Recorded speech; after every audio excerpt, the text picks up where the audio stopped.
Have you ever wondered why so many of the things that feel natural to us are actually bad for us? Why we crave sugar and salt even when they are everywhere? Why stress and anxiety are so hard to shake? Or why social media feels addictive but leaves us empty? The answer lies in something scientists call evolutionary mismatch. It's the clash between our ancient biology and the modern environment we've built around ourselves.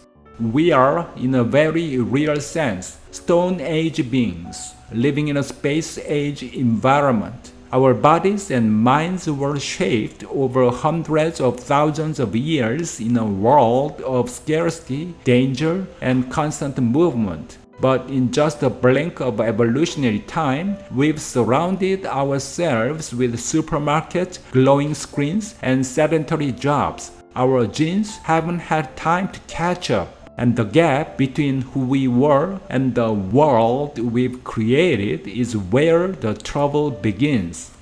Take food. For our ancestors, fat, sugar, and salt were rare and precious. Craving them made sense. It helped people survive long hunts and harsh winters.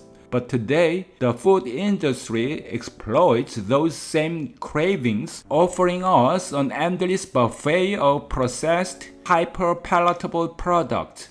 The instinct that once saved us now harm us, fueling global epidemics of obesity, diabetes, and heart disease. Our Stone Age appetite simply can't resist the modern cornucopia. The mismatch doesn't stop at the dinner table. Consider stress. Our fight or flight response was designed for acute physical threats, like escaping a predator. It was supposed to be short, intense, and followed by resolution. But in modern life, we face chronic psychological threats, deadlines, financial pressure, constant notifications. The same biological machinery kicks in, flooding us with cortisol and adrenaline, but without any outlet. Our bodies end up marinated in stress hormones, driving anxiety, depression, burnout, and even immune dysfunction.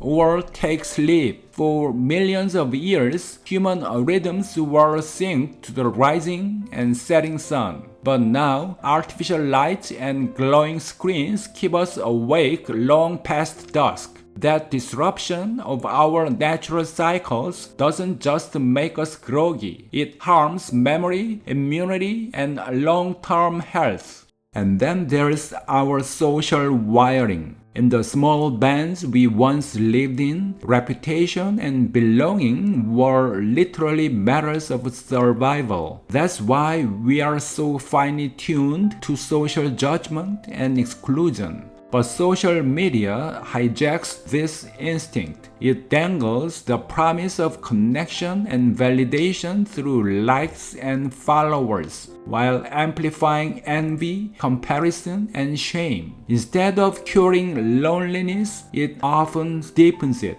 So, does this mean we are doomed, forever trapped by biology in a world that no longer fits us? Not at all. Evolutionary mismatch isn't destiny, it's a diagnosis. And once you see it, you can start designing your life differently. We can choose foods closer to what our bodies evolved to handle: whole, unprocessed, nutrient-rich. We can weave movement back into our days, not just with gym workouts, but through walking, climbing stairs, or active play. We can protect our sleep by respecting the natural cycles of light and dark. And we can cultivate genuine community, prioritizing face-to-face connection over digital substitutes. Mindfulness and relaxation techniques can help tame the ancient stress system that modern life constantly provokes. The bigger picture is this. Evolutionary mismatch may be one of the central paradoxes of our age. The very adaptations that once gave us an edge now underlie many of the diseases of civilization and the psychological struggles of modern life. We are not haunted by ghosts, we are haunted by our own biology. But here is the hopeful part. Our wiring may be ancient, but our awareness is new. And with awareness comes choice. We can't rewrite evolution, but we can reshape the environment we live in. We can design a world that respects rather than exploits the inheritance we carry within us. Because the story of humanity isn't just about where we came from, it's about what we choose to build next. Thanks for watching. If you found this video helpful, give it a thumbs up and don't forget to subscribe to the channel.